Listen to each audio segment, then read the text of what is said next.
Excited to have a bit more of a intimate group today, so feel free to come on forward if you're feeling a little far back there. I think we're double, if not triple booked, if I heard correctly, but we're excited that you're all here and able to join us for our second to last, our penultimate lecture for the 2020 Alan M. Boyden Memorial Lectureship Series. For those of you who don't know me, my name is Kevin Dirksen. I serve in the role of Senior Ethicist and Director of Ethics Education at the Providence Center for Healthcare Ethics. And this year we're excited to celebrate 20 years of service to Providence in healthcare ethics. So thanks to those of you who we partner with and who support our work. Just a word of announcement, we're going to go until the end of the hour, and Dr. McGowan will hopefully leave a few minutes of questions toward the end of her presentation, which aims to be a little bit different than some of our ethics education sessions.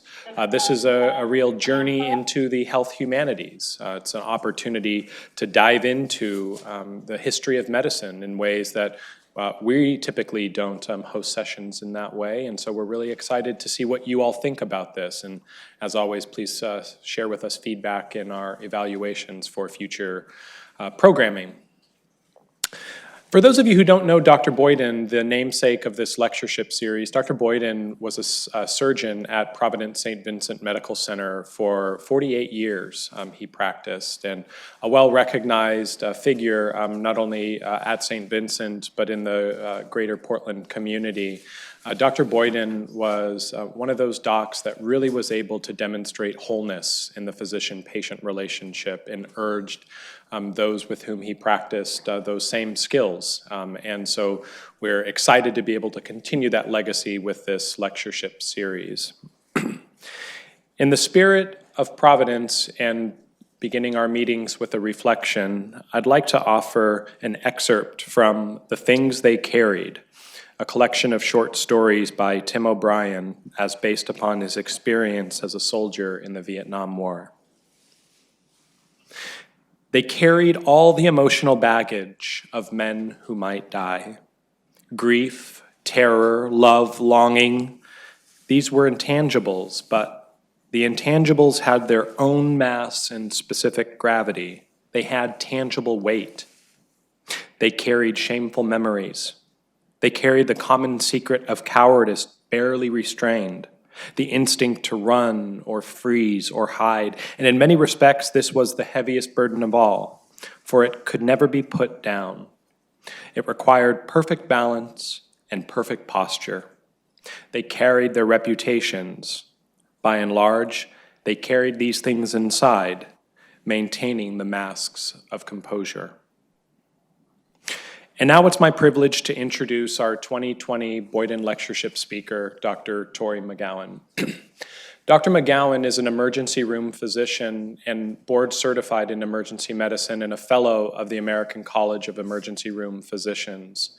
She practices in Bend in Central Oregon with St. Charles Medical Group and comes to us today with a wealth of experience in things like disaster medicine and casualty response and thinking about things that seem very far from our lunch here today. But we're really excited that she's here and speaking to us about one of her interests in narrative medicine and looking into practices that connect to how we might better understand our clinical practices in medicine a bit better today. She's been published in the likes of the New England Journal of Medicine and a Health Humanities Journal and other publications, and we're really excited to be able to spend time with her today and to learn what she has to offer us. So thank you, Dr. McGowan, and please welcome our speaker. Thank you. All right, this time I'm going to remember to switch it over. I forgot this morning. Before I get going, these are my required disclosures. Please know that these are my opinions and do not represent the opinions of the United States Air Force, the Department of Defense, or anyone else. I also have no relevant financial disclosures for this particular story. It's also lunchtime, and I do use pictures from real mass casualty incidents, so I apologize. The timing's not good. I would also like to give a special thank you to Staff Sergeant Stacy Pearsall. She was a combat photographer with the United States Air Force. She is now medically retired from her injuries that she sustained while she was serving with the Air Force. She graciously allowed me to use many of her images for this lecture, and I appreciate that. You can see more of her incredible work at veteransportraitproject.com. If you attended my lecture this morning, you know that I'm a storyteller, and I love hearing patient stories, but medicine itself has a story as well. And the things that we do for patients have a story behind them. The history of medicine and war is intimately intertwined because there is no human endeavor that creates the sheer number of wounded and ill patients like the organized violence of war. And with every war, there is a doctor waiting to treat those patients. This is the story of the research and the history that goes behind the first hour of the resuscitation of one of my patients, and I hope you enjoy it. I don't remember his name. It's funny because I'm usually really good with names, but not here, not in this place. There are so many patients who come in that are too injured to even tell us their names that we just give them a name. But I will never forget their eyes. And I won't ever forget the things that made it so that I could take care of this patient as he came to me. This day started like any other for my soldier. He got up, and he brushed his teeth, and he put on his uniform, and he laced up his boots. He picked up his battle rattle and slung his rifle over his shoulder, and he wondered, is today going to be the same as every other day? Walking for hours on patrol in this soaking fear, waiting for something to happen? Or would today be different? It became incredibly evident in an instant that today was going to be very different. And of a sudden, it's noise and pain and dust and the ringing in the ears. And he feels someone pulling on his leg, and he doesn't understand why.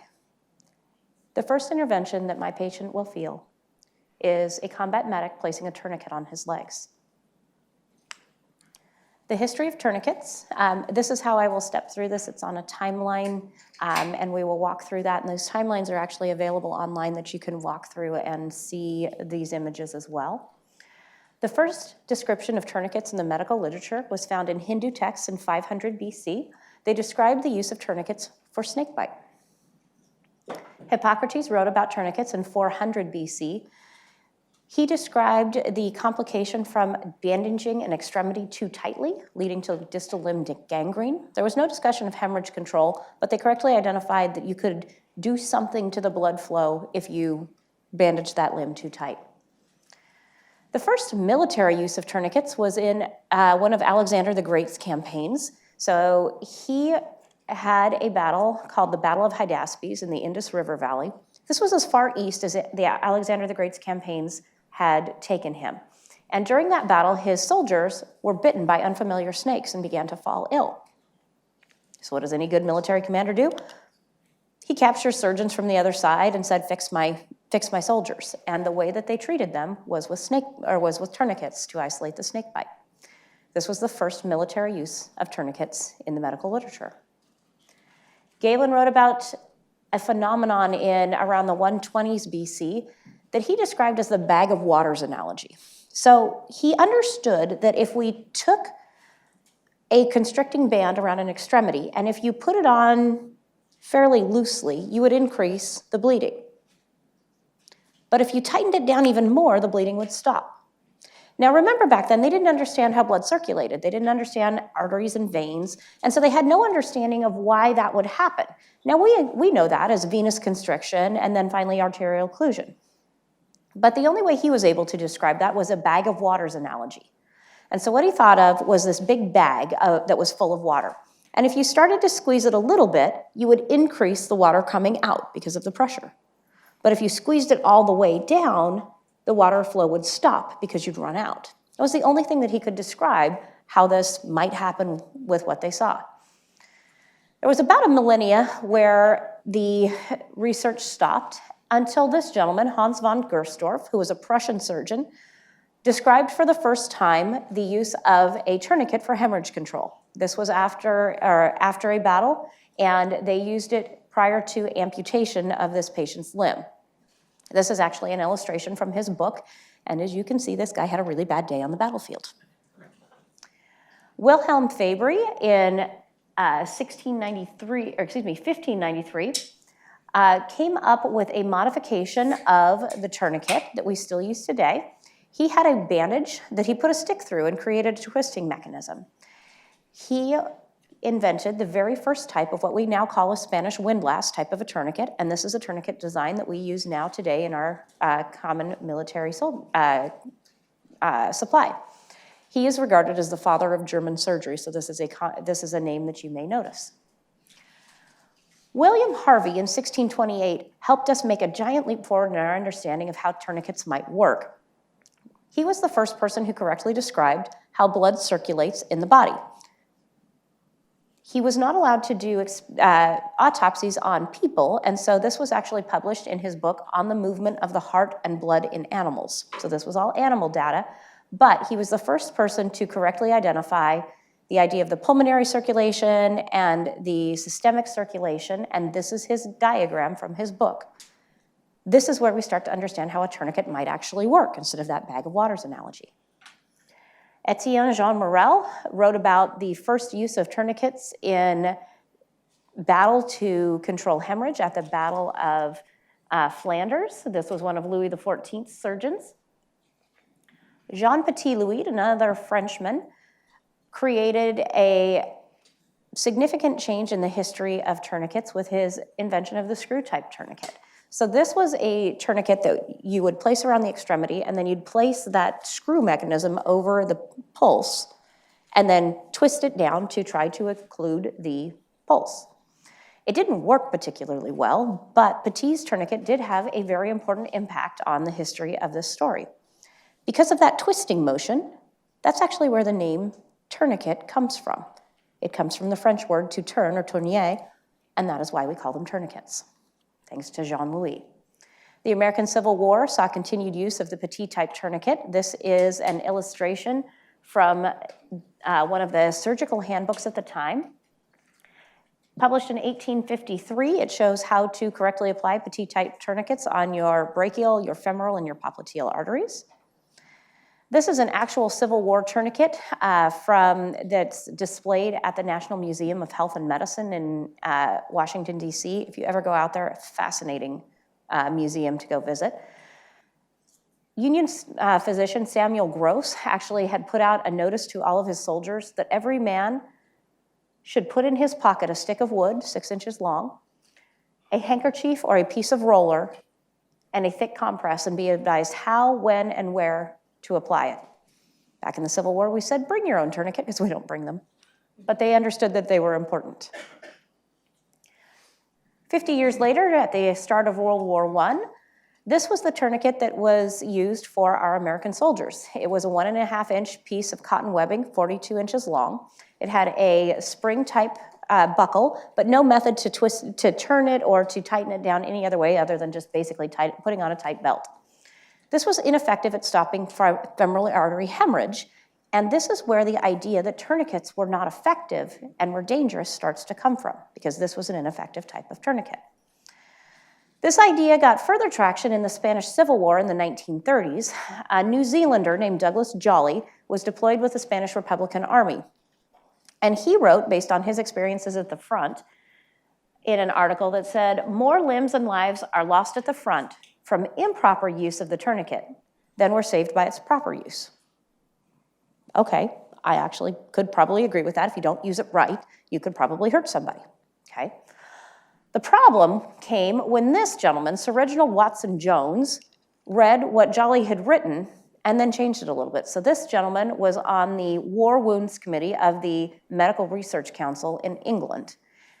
He actually was not a combat physician, but he read what Jolly wrote and changed that up a little bit. And what he said was more lives have been lost than were ever saved by the tourniquet.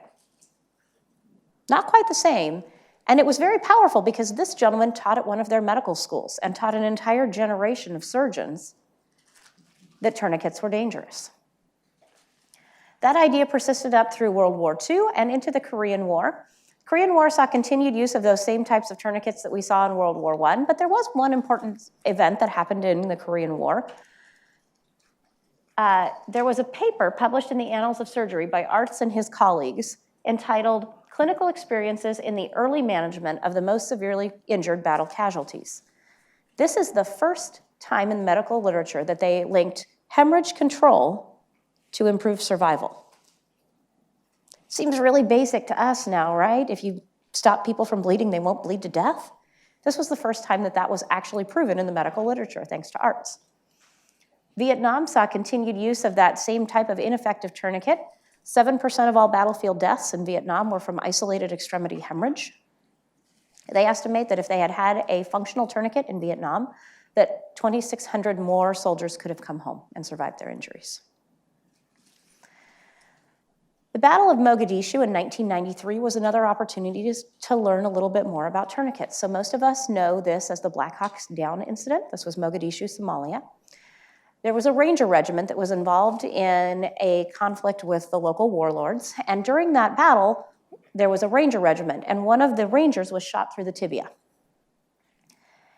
His medic that was taking care of him was a gentleman named Sergeant First Class Bob Mabry. They were pinned down throughout the night, and they couldn't make it back to base, and so Mabry put a tourniquet on this guy's leg to keep him from bleeding to death.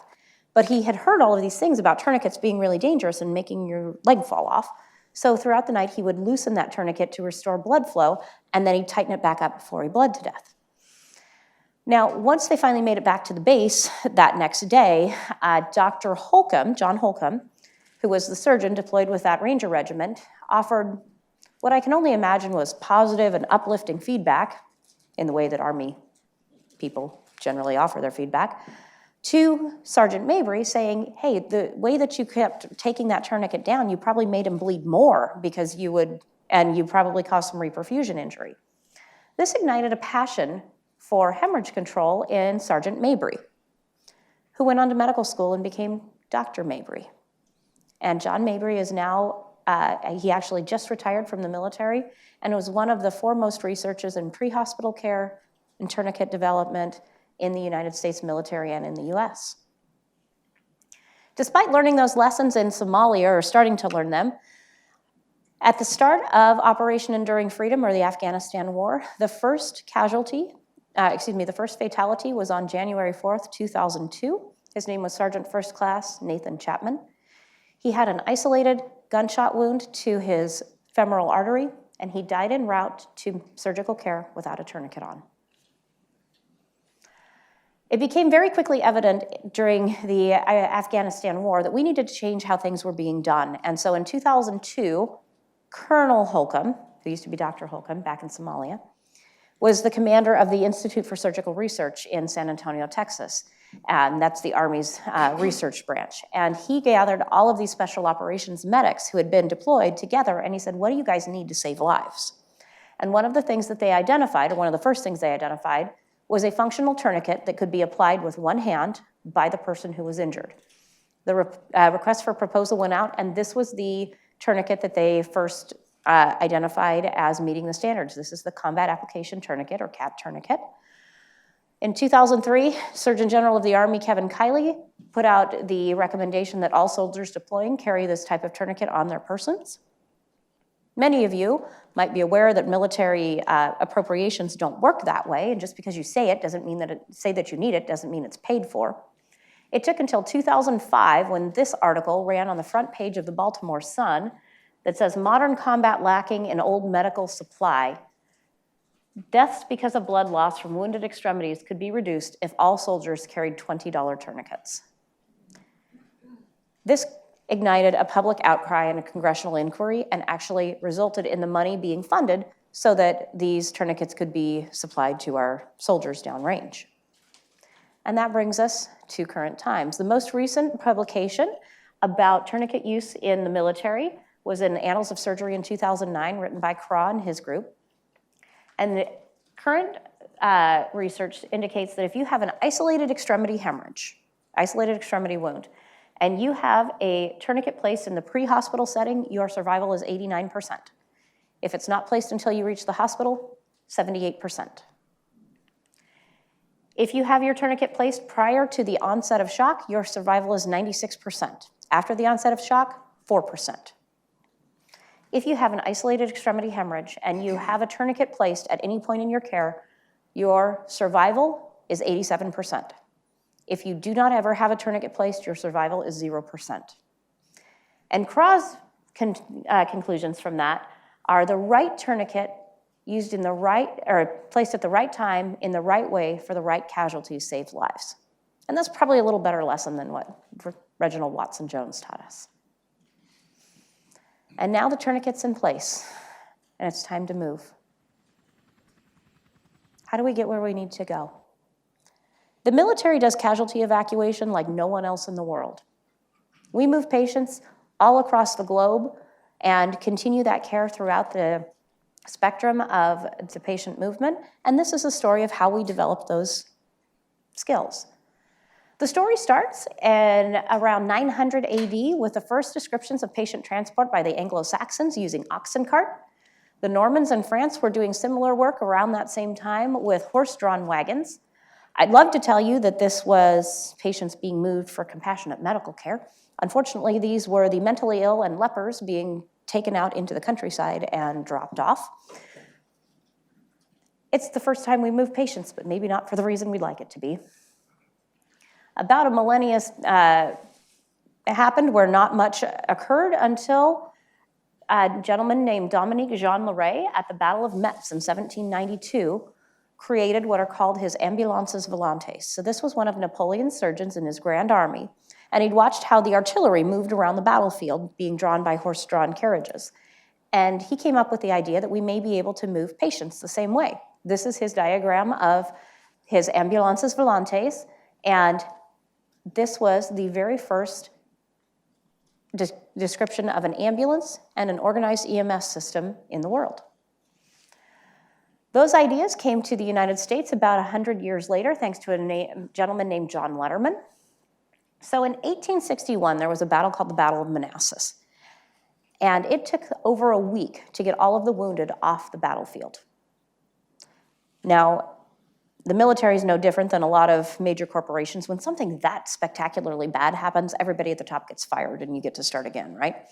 So one of the people that got hired to replace one of the people that had been removed was a gentleman named John Letterman. He was a major at the time.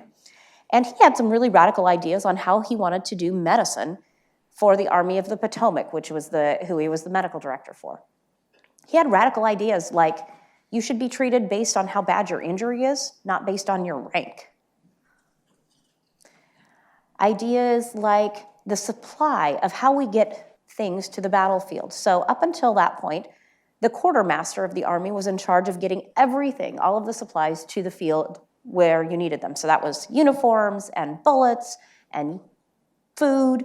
And what happened is a lot of times things like bandages and medicines were prioritized very low because they said, well, you don't need them yet, and you might not need them after the battle. It's not like anybody's going to get hurt, right? So a lot of times they just wouldn't have the supply that they needed. And so Letterman took medical supply away from the quartermaster of the Army and set up his own medical logistics chain so that he could guarantee that the stuff that they needed to take care of patients wouldn't get prioritized under food and bullets.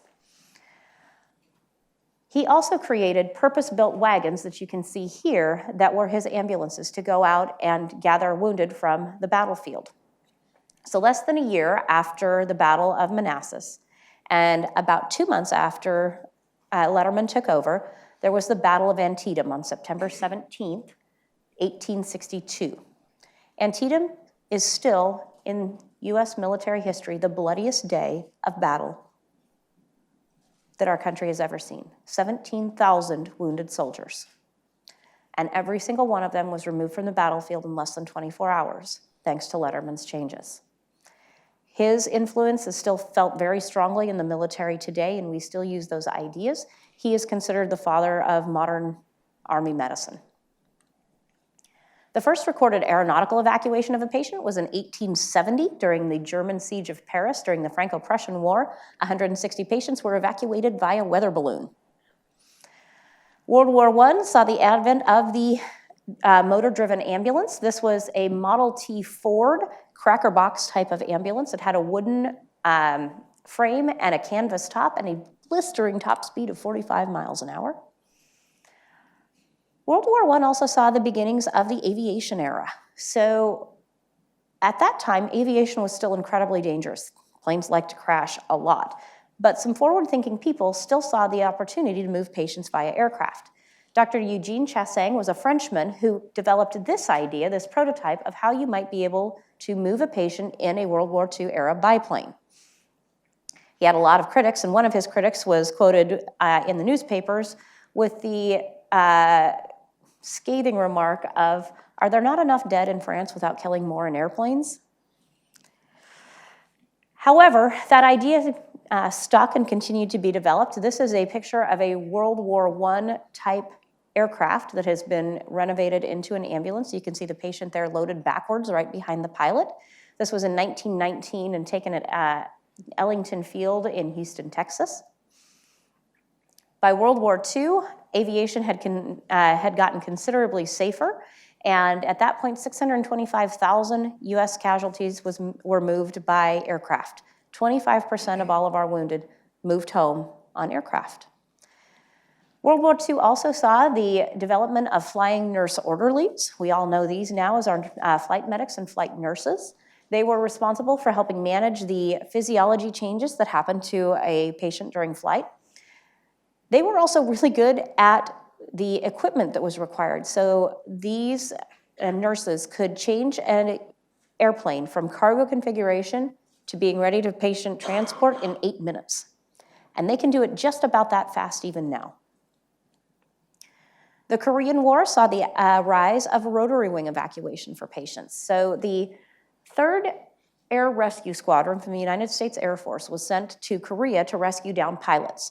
But we had pretty good air superiority, so not many of those planes crashed during that time, so they sat around not doing much. And they started getting requests to go pick up men from the battlefield and bring them back to the hospital. This happened so often that in January 1st, 1951, they officially designated the 3rd Air Rescue Squadron as the Air Ambulance Detachment and stood it up to fly aeronautical evacuation missions. Their aircraft was the Bell H-13 helicopter. It's a light observational helicopter that was retrofitted with patient pods on the skid so they could carry 2 patients at a time. It had a maximum flying distance of 2 hours. That was often not long enough to get to a battlefield and back, so they carried their own gas in a can with them. It didn't have a strong enough battery to turn on without an auxiliary battery, so what they would do is they would fly to where the patient was, they would land, they would leave the engines on and the rotors spinning, they would refuel with their own gas cans, and then put the patient on and fly home. They also didn't have any lights in the cockpit, so there were no lights on this entire aircraft. And so on the rare opportunities that they had to fly a night mission, the pilot would fly with a flashlight clutched between his knees so he could see the instruments. These guys were incredibly tough. These Korean War pilots were also the first ones to start thinking about, could we resuscitate somebody in flight? So Lieutenant Colonel James Brown of the 8063rd Mobile Army Surgical Hospital, or MASH Hospital, came up with the idea of giving transfusions during flight. So patients would be in the patient pod, and the pilot would have a bottle of plasma right there next to him, and then the tubing would snake out into the patient pod, and the pilot would be responsible for regulating the flow of blood using a little rubber pneumatic tube, or rubber pneumatic bulb, and flying the aircraft and not crashing. This was the first idea, though, that we might actually be able to do something other than take someone from place to place. Vietnam saw continued use of rotary wing aircraft. Over 900,000 patients were moved via aircraft during the over 10 years of conflict. There was a really interesting subplot of the story during Vietnam. So in 1963, the Army's 57th Helicopter Ambulance Detachment was deployed to Vietnam. And their commander was a gentleman named Major Lloyd Spencer. And he, up until that point, medical evacuation would use whatever radio frequency was available and whatever call sign. They would usually say, this is Army 57. Everybody knows what call sign is, right? Maverick, Goose, that's what they call you on the radio. So their call sign was just Army and their tail number. And Spencer said, you know what, I don't like this kind of slap hazard thing. I want my own call sign and I want my own frequency. And so he went down to Saigon and went to the Naval Support Activity because those were the people that regulated that for the country. And they gave him the Signal Operations Instruction book that listed all of the unused call signs for the country. And so he starts paging through it, and he starts at the A's, and he's looking, and he sees aggressor, and assault, and bandit, and he thought, you know, none of that sounds right for a helicopter, for an ambulance service. Sounds more like an attack, you know, like the fighter squadron should be having that. And so he finally gets to the D's. And he thinks about when the helicopter lands, how much dust is blown up off the ground by the rotor wash, and it would rip the tents out of their pegs, and paperwork would be flying everywhere. And so he chose dust off as the call sign for the 57th Helicopter Ambulance Detachment. And that is a call sign that endures today. If you ask any Army person, or if you call for dust off, they will know to send you medevac. After Vietnam, we entered a time of somewhat relative peace during the Cold War. In 1983, the Marine barracks in Beirut were attacked by a terrorist bomb. Those Marines were then evacuated through Germany on their way back to the United States. And there was a surgeon there named P.K. Carleton, he was an Air Force surgeon, who watched that evacuation happen and realized that we actually don't have a very good system for moving patients back to the United States. And he started thinking about how do we make this system work better? He identified the importance of modular teams so that you could hand off and switch out so that we were able to not burn out our people. He talked about the importance of team training so that everybody knew what everyone else on that team was doing. He talked about the importance of joint operations. So still in the military, if you are Army and you're injured, you will fly on both Army and Air Force Army and Air Force aircraft during that evacuation chain. Instead of the Army is going to move all the Army people and the Air Force is going to move all the Air Force people, we do what we do best and move everyone through that system. He also talked about the importance of critical care en route and continuing to do that resuscitation, just like Brown did during Korea. And they came up with the idea of the Critical Care Air Transport Team, or CCAT team. In 1992, during the Bosnia conflict, the very first patient was moved with a CCAT team. This was a young gentleman who stood up on the back of a train boxcar and contacted a high voltage wire. So he was electrocuted and then he fell off the top of the boxcar. Multiple fractures, very badly injured patient. They picked him up in Germany and they flew him home with a CCAT team back to San Antonio.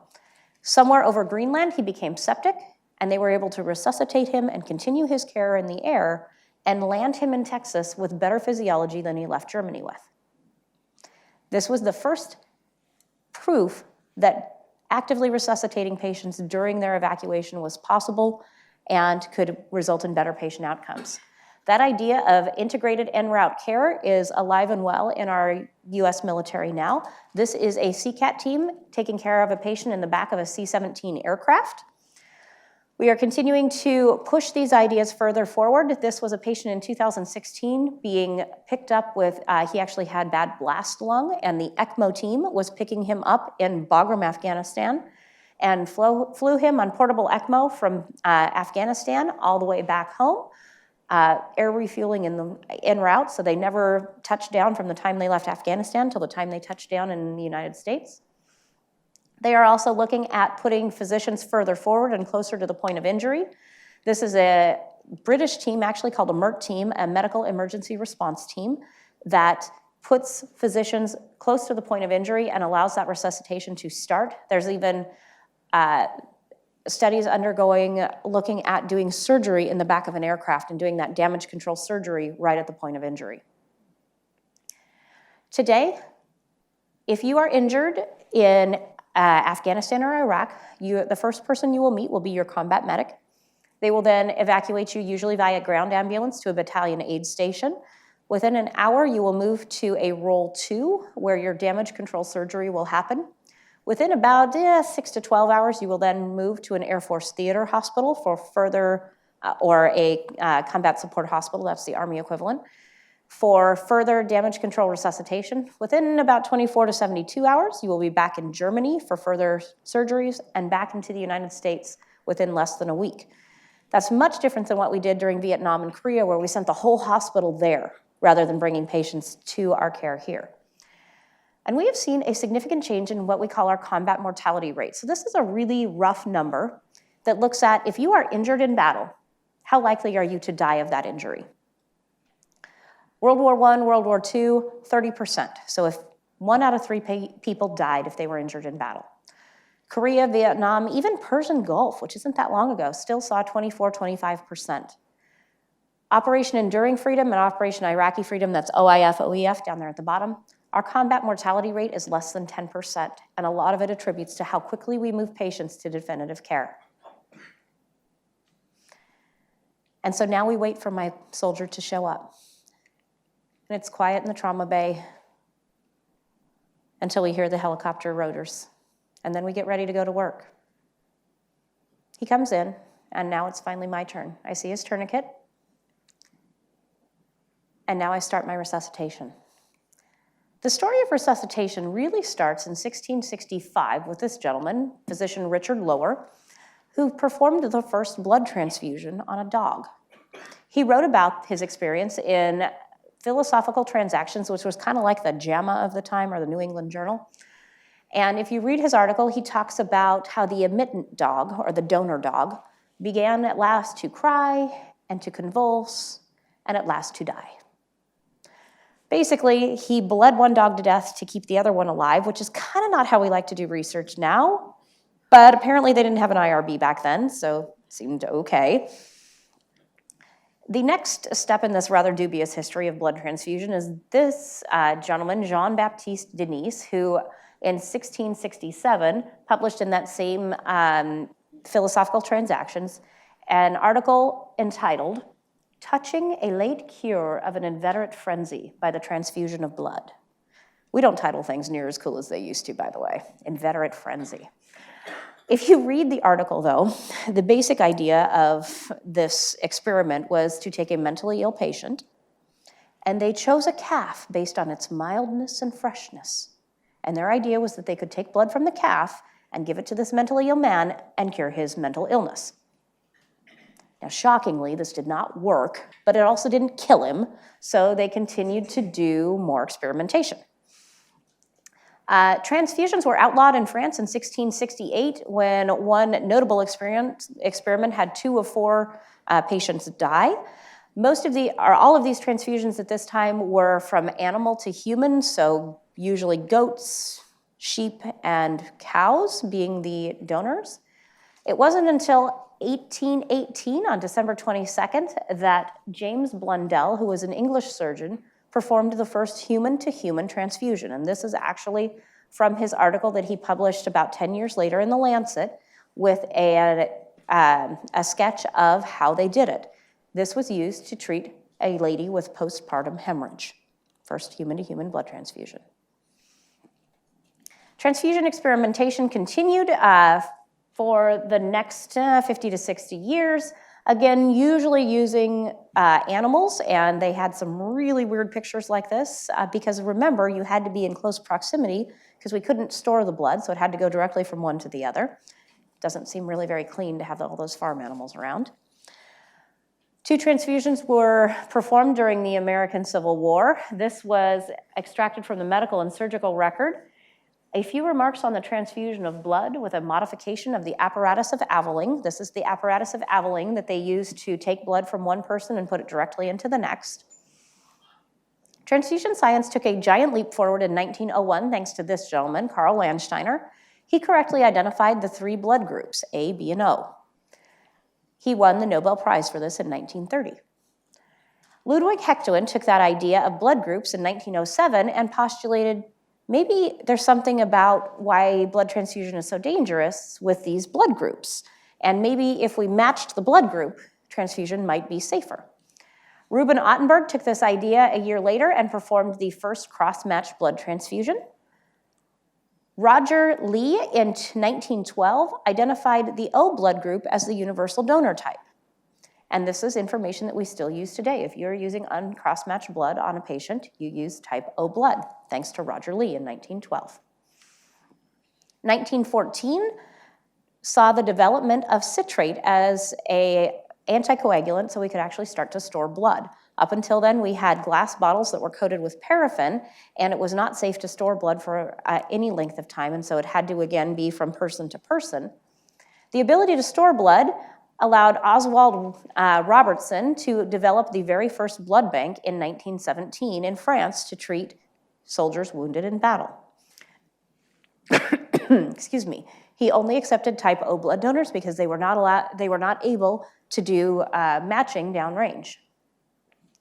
The Spanish Civil War saw continued use of blood transfusions. The Barcelona Blood Transfusion Service would take blood from multiple donors and pool it into one big pool, and then would take aliquots and transfuse into other patients. One thing that they did do was kept meticulous records of the donors and the recipients, and so when you're filling out those triplicate blood transfusion forms that we all know and love, you can thank the Barcelona Blood Transfusion Service for the record keeping. In 1939, Landsteiner and his group identified the Rh factor as the major contributor to the remaining blood transfusion reactions that we were seeing, and continued making blood transfusions safer. Edwin Cohen, who was a professor of biochemistry at Harvard, in 1940 developed the technique of cold fractionation, which allows us to break blood into components. So up until then, all we had was whole blood, and now you could fractionate it into packed red blood cells and platelets and plasma. World War II saw most of our blood being sourced through the American Red Cross, and using that fractionation technique allowed us to store blood for much longer. Plasma was the main component that was transfused at that time. 1942 also saw our blood supply being screened for the very first time for an infectious disease, and the first disease that we screened for was syphilis. Component therapy was the standard at the end of World War II because you could store components much longer than you could for fresh whole blood, and that's actually still true today. The Korean War saw continued use of blood transfusion. We relied very heavily on type O blood because it was difficult to cross-match downrange. Everyone asks about the dog tags. There was a landmark study in Korea that saw an 8% error rate in dog tags. So if you look at someone's dog tag, their blood type is a fairly high risk of being wrong. And that's still true today because as a military member, when you go and you get your new dog tags, they'll say, "What's your blood type?" And you go, B. I don't know. And they will very dutifully put it on your dog tags. So we still don't rely on that even today. We are able to cross-match much more quickly, but we use the dog tags for walking blood bank identification, but we do not use it for transfusing into a patient. The Korean War saw 50,000 blood transfusions given, again, still mostly plasma during that time. During that 50,000 transfusions, they only saw 4 major hemolytic transfusion reactions, and all of those were through locally sourced blood. The Armed Services Whole Blood Processing Lab had been stood up by that time and handles all of our blood for the United States Air Force, and had 0 transfusion reactions for our blood that was handled that way. Now in 1993, we started to learn some more information about how to take care of these soldiers that are massively injured. This was, again, the Black Hawk Down incident, and Rotondo was a surgeon who was stationed there with our special operations group. And he wrote an article called Damage Control, an approach for improved survival in exsanguinating, penetrating abdominal hemorrhage. He was the first person to come up with the idea of what we call a damage control surgery. So up until that point, when a surgeon went in to fix something, they were going to do the entire surgery, put everything back together, and make everything perfect in one shot. Now, thanks to Rotondo in 1993, they came up with the idea of go in, pack it off, tie it off, make it stop bleeding, and know that you're going to go back in there a few more times and do more surgeries to fix things permanently. And this is an idea that we still use today. Mogadishu also saw the first use of the fresh whole blood and walking blood bank, so we did not expect to meet near the opposition that we did in Mogadishu, and so they did not pre-position much blood forward, and so after this huge battle, we couldn't get blood there fast enough, and so they used other soldiers in the unit who were not wounded to supply the fresh blood, and they did a fresh whole blood transfusion into the soldiers, and that is something that we still routinely use today in the military when we are running low on supplies. Now in the civilian world, there was an interesting little side note that started to happen. Factor VII started to make its appearance in trauma care. So Factor VII is a treatment for hemophiliacs and helps their blood clot better. We started using it in trauma patients, and the surgeons loved this. They said, I can watch the bleeding stop in front of me. And so this very quickly got adopted into the trauma lexicon, and we used it in soldiers. But we started to see something strange happen with our patients that we saw downrange. These patients seemed like they were bleeding a lot. And McLeod and his group published in the Journal of Trauma an article called Acute Traumatic Coagulopathy. This was the first time that we started to realize that something about our trauma patients was making them bleed more than we expected them to and not be able to form blood clots. He followed that up in 2004 with an article called The Predictors of Mortality in Trauma Patients. This was the first description of what we call the lethal triad of coagulopathy, acidosis, and hypothermia.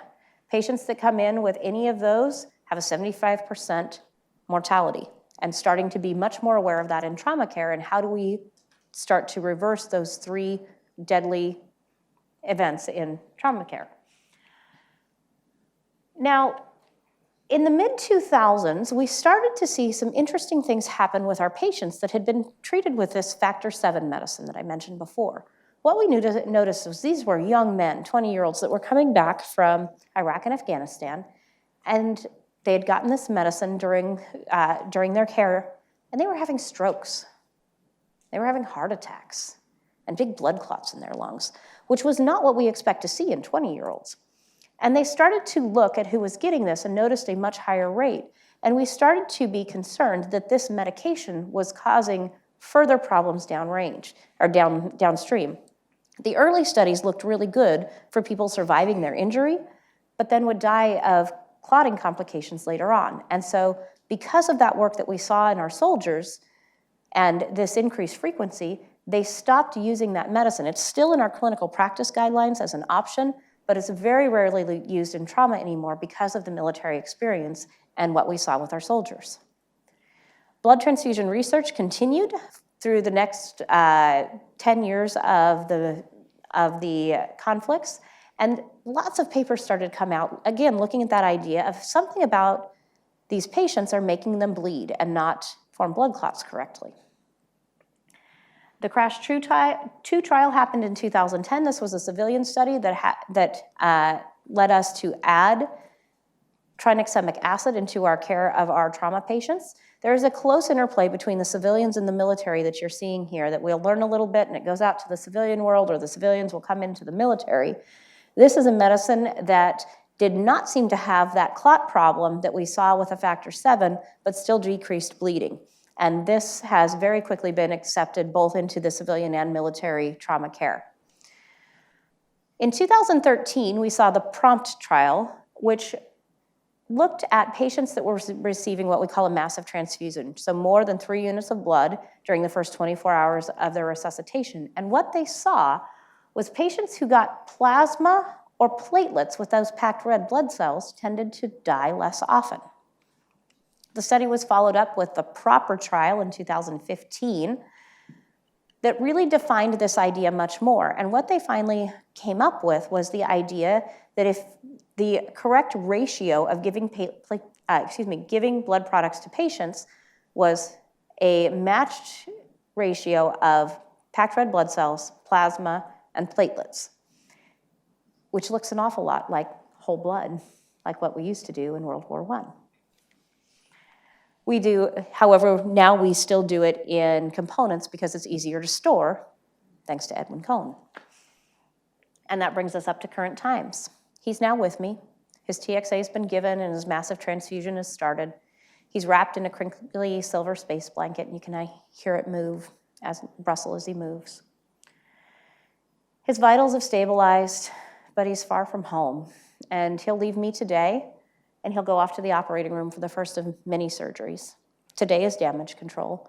But what will follow is the end result of all wars, of fracture management and infection control, traumatic brain injury research, prosthetic devices, PTSD, rehabilitation, all beyond the time that I have to share with you here today. Please know that these stories, I picked very small pieces of them because of the time, but the history is so incredibly rich of all of the things that we have learned. We are understanding how important capturing that knowledge is, thanks to the military's, it used to be called the Joint Theater Trauma Registry. It's now the Department of Defense Trauma Registry. It was established in 2006. These are old numbers that I have up here. It is a data repository that holds over 1 million patients worth of information of trauma patients, both battle and non-battle injuries. And we gather that information. It's also broken up into sub-registries, so if you have a particular interest in acoustic trauma or traumatic brain injury, we look at those very specifically in our research protocols. All of this information is gathered from our charts, so every single patient that we see that's a trauma patient will have this chart created for them. This is the physician form, and then the nurses have a very similar form. Every piece of information on this chart is then abstracted by research nurses and placed into this database so that it can then be queried to use to answer research questions. This is 1 year's worth of publications that are based on the Joint Theater Trauma Registry database. If you are interested, this is something that's available to civilian researchers as well. You have to have a military co-researcher, but if you contact the Institute for Surgical Research, they will match you up with somebody. And this is data that is available for the betterment of all patients, not just military. And finally, he's gone off to the operating room, and it's quiet again. And we start to pick up the pieces, both of this one man and of all patients at war. And we restock and we start to think about the lessons learned, and we get ready for the next patient and the next war. And we all hope that we get to go home on our own 2 feet, or at least in the hands of our friends. And we are continuing to learn, and this story is continuing to be written by my colleagues right now who are deployed. And these lessons will come back to the patients that you see today. And I hope that a little bit of the history of how that first hour came about was as enjoyable to you as it is to me to tell. And I'm happy to take any questions.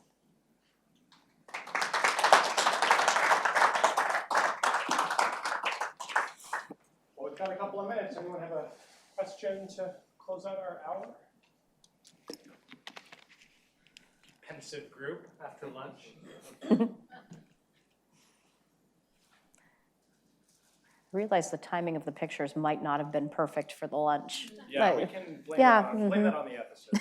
Can you share your email? I don't think we've ever seen it. It should be in your handout, but I think I skipped through it too quickly was my biggest problem. Should be right up there, second line from the bottom. Probably the easiest question you've got. Exactly, man. They've been just crushing me with hard questions, so yes, ma'am. Group of chaplains here, and I was wondering, how do the military medical people get help for themselves after the things they see and do? That is an excellent question and one that we continue to struggle with. And medical people is a kind of an expansive term in the military because we have dedicated physicians and nurses that take care of them, and we also have our combat medics who are our frontline medics that are embedded with each unit, and they aren't part of the medicine establishment. For a very long time, it was assumed that doctors and nurses going over there wouldn't have any problems and you wouldn't need any extra support. As this conflict has continued to evolve, we are understanding that that is very much not true, and that the people who come back, who care for those and come back, have rates of post-traumatic stress disorder about on par with the soldiers that were in combat. I would love to say that there's great mechanisms to deal with that, but the military is spending a lot of time and effort in working in that, and the VA, of course, is incredibly helpful in that. One of the biggest problems to accessing that is people asking for help. One of the things that this is kind of a personal passion of mine, I gave a lecture several years ago at FACEP talking about PTSD. And when somebody comes into the emergency room, how do you help them, when they come in crisis? And I've deployed twice, and I came home and thought, I'm just perfectly fine. And as I was researching that lecture, there was an awful lot of that sounded really uncomfortably personal when I was looking at the symptoms and the things that patients struggle with. And so reached out to my local VA, and I see a counselor through our vet center. But it took me 5 years to understand that the fact that I don't like big crowds, and if I go to a restaurant, I will sit with my back to a wall and I know where the exit is, that's actually not normal. But that's how you survived. And so I think that's one of the, I get off on these I go down the rabbit hole on a regular basis. I apologize. One of the very difficult things is realizing, because PTSD is not so much that it's a disease, it's that it's a reaction out of its proper place. And so the things that you do, sitting with your back to the wall and knowing where your exit is incredibly protective in Bagram. It is a life skill that you have to have. But you take that out of a war zone and bring it back here, and it's maladaptive. And so a lot of patients that have PTSD don't understand, or have a hard time understanding, because I say, how do you not know how to get out of this room? You might need that information. It doesn't feel abnormal because that's a survival skill. So very long roundabout answer to, we are understanding that it's not just patients and it's not just soldiers that have these struggles, and encouraging people to access those resources that are there is very important. And that's true in medicine as well, because if you heard my talk this morning, emergency physicians have rates of PTSD about like what our soldiers do. We are not immune as caregivers because of the experiences that we have with our patients. Great question. Let's thank Dr. McGowan. Thank you so much.